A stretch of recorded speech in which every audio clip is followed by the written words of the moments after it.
This is theBreaker.news podcast for the week of August 6th, 2023. I'm Bob Mackin, publisher of theBreaker.news and host of the Breaker.news podcast. Welcome to edition number 302. The Breaker is your source for news, opinion, and analysis about British Columbia issues, institutions, and influencers. Later, I'll tell you how you can support The Breaker. On this edition, headlines from the Pacific Rim and the Pacific Northwest. I award a virtual Nanaimo bar to a difference maker. And the big deal feature. BC Lions president Duane Vienneau, the sport marketing expert, joins me to talk about turning around the storied orange and black under dynamic owner Amar Doman. But first, is it just me? Is it just me, or was Prime Minister Justin Trudeau's announcement on August 2nd a case of karma? If you didn't hear, Trudeau and wife Sophie Gregoire have separated. The second time in less than 50 years that a Prime Minister named Trudeau chose power over family. In 1977, it was his father Pierre and mother Margaret who split. So why is this karma? Rewind to August 2021. After telling reporters and other MPs for months that he would not call a snap election in the middle of a pandemic, Justin Trudeau went on campaign, aiming to gain majority power in the House of Commons. He did this during the pandemic health emergency, as Kabul fell to the Taliban and forest fires burned Western Canada. He stayed in power with a minority thanks in part to the Chinese Communist Party's help. It was a very divisive election. Sunny ways turned sour as Trudeau imported U.S. culture war-style campaigning. He skipped the first Truth and Reconciliation Day in order to be with Sophie on a getaway to Tofino, BC, a surefire sign that all was not well at home. 4 months later, the anti-Trudeau trucker convoy protests paralyzed Ottawa. So imagine for a moment, no snap election in 2021, no Chinese election interference, no trip to Tofino, no truckers convoy, no separation. As the book of Matthew said, "For what is a man profited if he shall gain the whole world and lose his own soul?" What do you think? Email Bob at theBreaker.news. This is the big deal feature on the Breaker.news podcast. Come on and roar, you lions, roar. That's what a lion's roar is for. From the mountains to the sea, you are the pride of all BC. Roar, roar, buckle down and play the game. You lead us on to football fame. We love the L, the I, the O, and S. Come on and roar, you lions, roar, you lions, roar, you lions, roar, roar, roar, roar.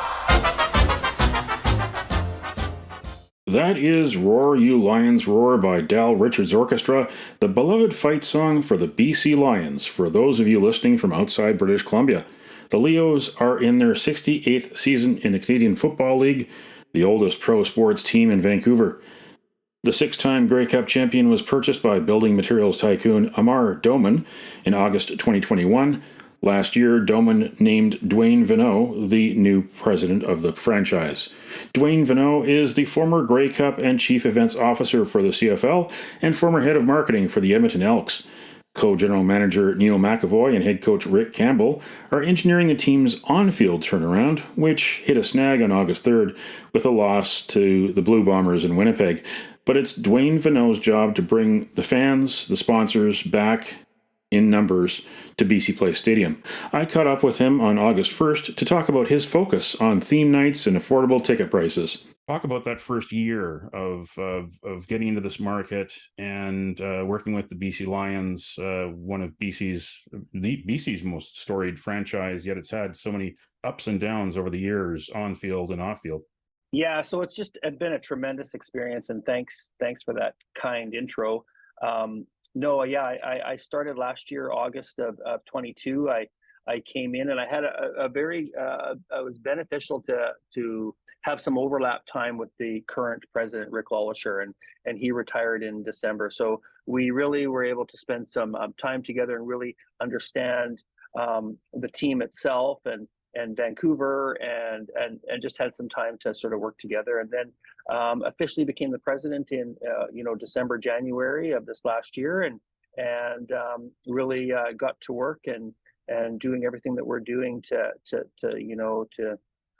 have the best season sort of on the field and off the field. And we have lots of initiatives that we've got planned. But at the end of the not at the end of the day, that's a wrong way to phrase this, but Amar Doman, who our new owner, and I keep saying he's our new owner, but he bought the team in 2021 now, so I guess I got to stop using that term. Came in sort of halfway through the season in 21, and last year was his first full season as owner, and there was just lots of energy and ideas and a very simple but direct plan on what the vision of the BC Lions was, and we saw some great results last year, and now we're just taking that to the next step in 2023. With the approach by Amar Doman to kick off the season with a big name music headliner, a big festival outside, that seems to have opened the door to people enjoying Lions in the summertime. And then, of course, the CFL is almost 2 seasons. Then there comes the fall when the schedule changes. So to talk about that approach to start the season with the big party, to bring in people who want to be at an event, and maybe the second half of the season, maybe that's when the football tourists come back, and with the hope that you'll bring along some of the event people too. Granted, it is a small sample size. We're only 3 games into our regular season, but we're averaging a 45% increase over that pre-pandemic number. So for us, that's very positive.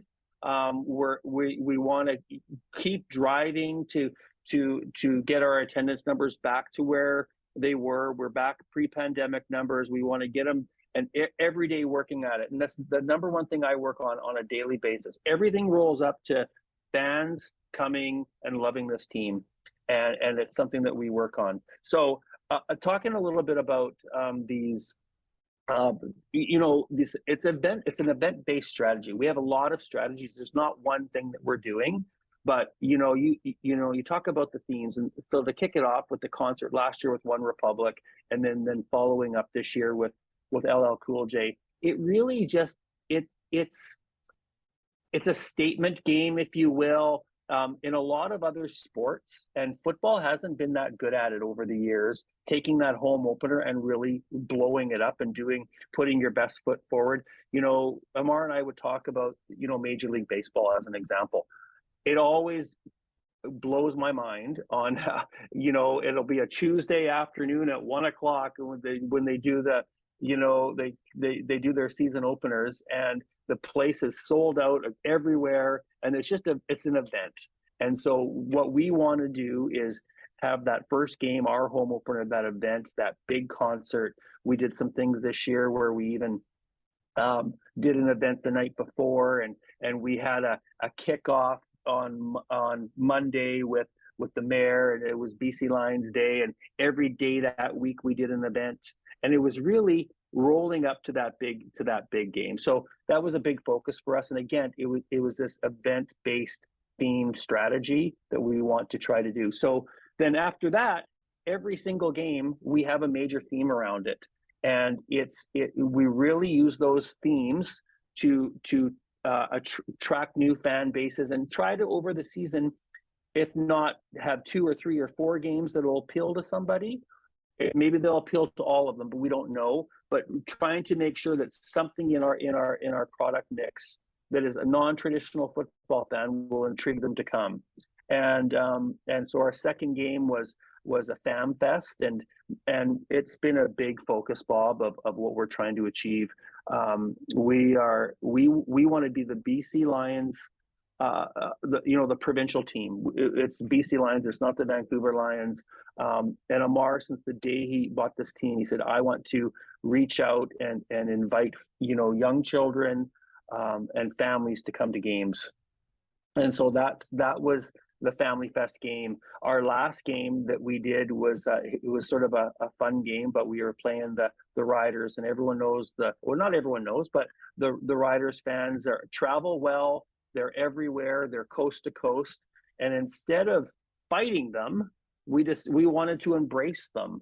And so we talked to the riders about having sort of this dual tailgate party.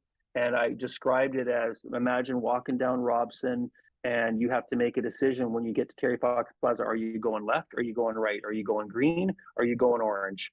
And bride or groom. And it turned out to be a huge success. It was a great atmosphere, a great vibe, and the best compliment I think I could get from on behalf of our club was it felt like Grey Cup, where you weren't fighting with fans, if you will. You were embracing fans of both teams, having a good time. They were all here to celebrate the sport. Then we go into the building, play a football game, and then all bets are off after that. But it had sort of that vibe to us.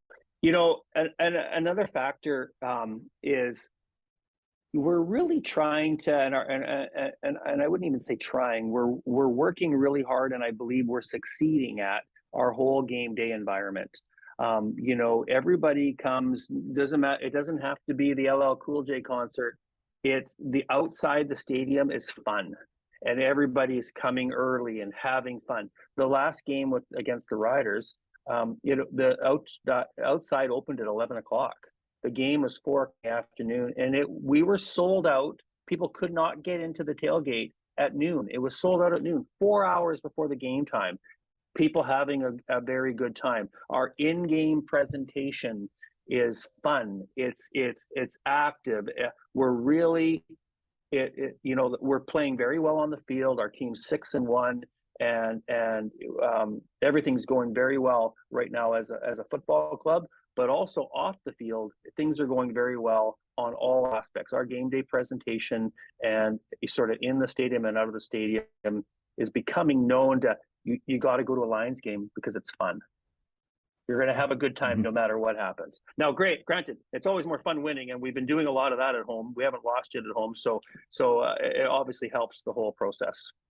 You know, I'll spend a bit of time to talk about the next couple of games if you want, Sure. Bob. So the next game, it's titled, the theme is Best in the West, but it's really, it's our Wall of Fame game, and we're putting Wally Buono up on the wall, so we're very excited about that. Also, the Water Boys are going up, and they're represented by Dennis Skolsky, the former president, and others, right? And Jamie Papato and Tom Malone and Maury Keith, and so they represent the whole Water Boys group. So that's the next game, and we're very excited about it.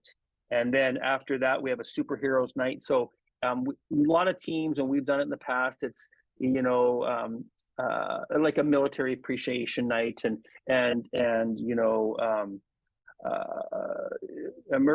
just everything about, instead of just being a heroes night, if you will, we're taking it to the next level and making it superheroes night. So it's like in the military appreciation and the police appreciation and medical services and all those things that we're so appreciative for, but also adding in an entertainment element of superheroes that will attract and just take it to the next level.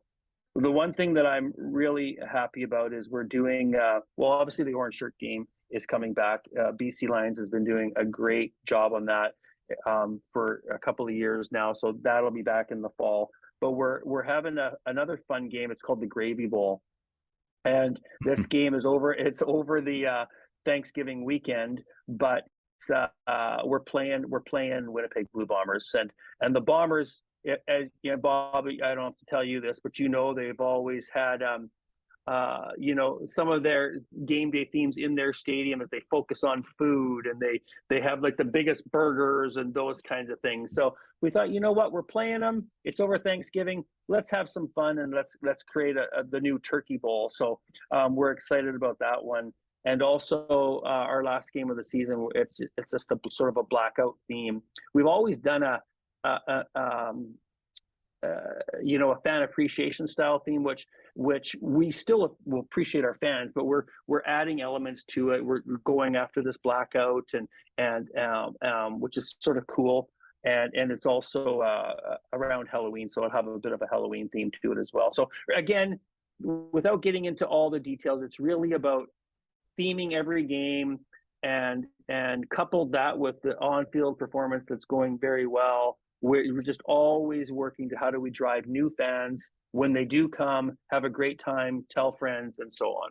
The Lions have been a mainstay downtown since 1983, and Yeah. in the last few years, we've seen challenges, including public safety, which are causing some people to think twice about going downtown. And then, of course, there's just the general demographics with the cost of living. People have, through the cost of housing, for instance, have moved to the suburbs. And I know the Lions have a great contingent of people from the Valley, especially, that come in for the games. The Lions are doing everything you can underneath the retractable roof.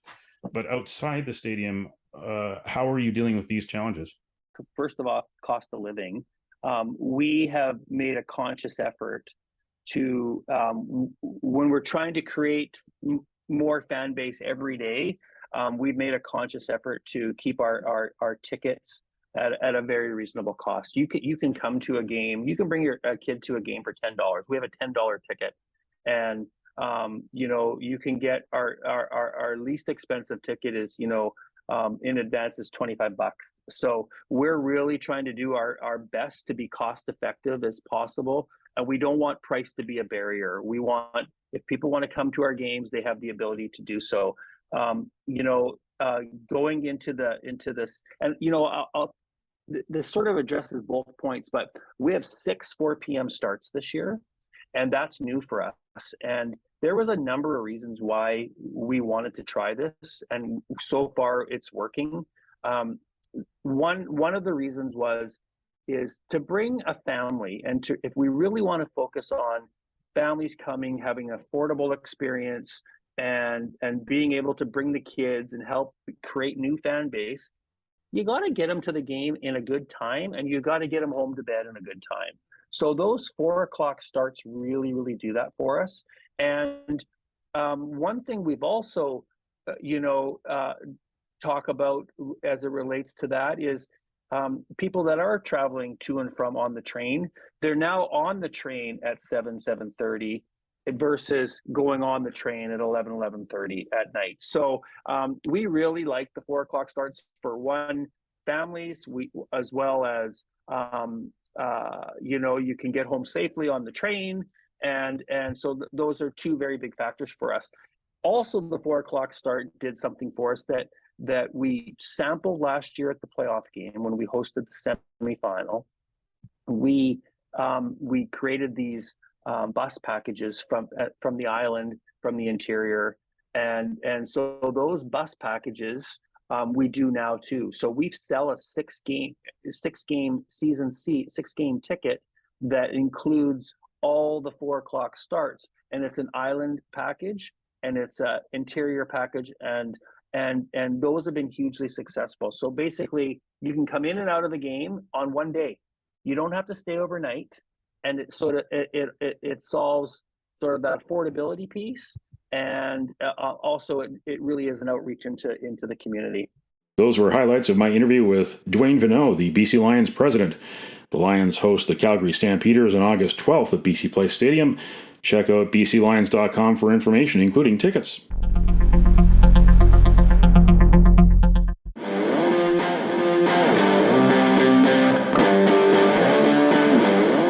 Now it's time on the theBreaker.news podcast for Around the Rim. We look at news headlines around the Pacific Rim. In the Taiwan news, Taiwan president sends message of support to Beijing flood victims. Authorities in Beijing distributed emergency supplies to the affected on Monday, and the local government in nearby Tianjin fortified riverbanks and essential infrastructure. President Tsai, writing in the simplified Chinese script that is used in China but not Taiwan, expressed her concern via social media. Quote, China's Beijing and other places have been affected by the circulation of Typhoon Doksuri after days of heavy rain, causing extensive flood damage and unfortunate casualties. I want to express my concern and condolences. End quote. In Kyoto news, Japan petition urges Barbenheimer hashtag ban over A-bomb memes. The petition says the movement around the hashtag is a, quote, clear indication that there is a widespread lack of awareness about the atrocities of atomic bombing, end quote, and that the social media activity, quote, completely disregards the suffering of atomic bomb victims and survivors. The atomic bombings of Japan by the United States during the closing days of World War II took place on August 6th and August 9th, 1945, in Hiroshima and Nagasaki, respectively. Data from the cities estimates that the bombings caused 210,000 deaths by the end of the year, many of them civilians. In the Hong Kong Free Press, Chinese Security Ministry attempts to mobilize the masses to fight espionage with new social media account. The Security Ministry said it would build, quote, a normalized system, end quote, for the masses to identify and report any potential spies and be rewarded for their endeavors. Since its establishment in 1983, the Intelligence and Security Authority has generally kept a low public profile. However, the ministry opened an official account on Chinese social media platform WeChat on Monday and has published 2 articles so far. That's Around the Rim on this edition of the Breaker.news podcast.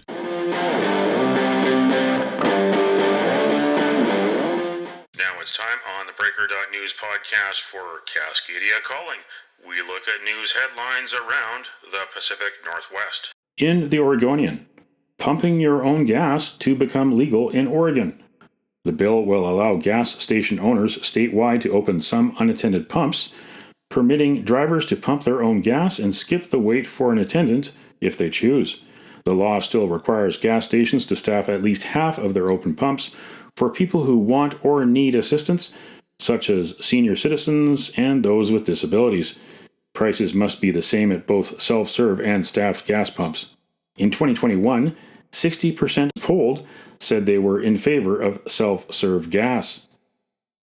In King 5, Seattle, a Seattle City Council committee unanimously passed a proposal from the Seattle International Local Organizing Committee and the mayor's office to officially host matches in the 2026 FIFA World Cup. The mayor's office and LOC believe Seattle will host between 4 and 6 matches in 2026. An estimated 400,000 to 750,000 unique visitors are expected, with each staying 2 to 3 days in market. 100% of hotel capacity will be needed, with Bellingham and Portland taking overflow. In the Times-Colonist, vandals rearranged letters of giant West Hills sign, causing thousands of dollars in damage. Vandals who rearranged giant letters spelling West Hills to instead read Heist on a slope in Langford could have created worse phrases, the developer concedes. But with thousands of dollars in damage, he isn't laughing. Rob Mueller, who oversees real estate and marketing, said West Hills Land Corp is offering a $2,000 reward.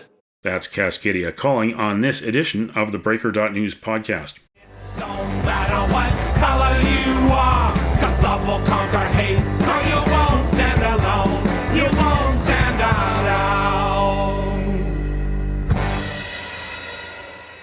The virtual Nanaimo Bar, brought to you by Spruce Hill Contracting. Every week we end the Breaker.news podcast on a tasty note by awarding the goodness of a virtual Nanaimo Bar to people making a difference.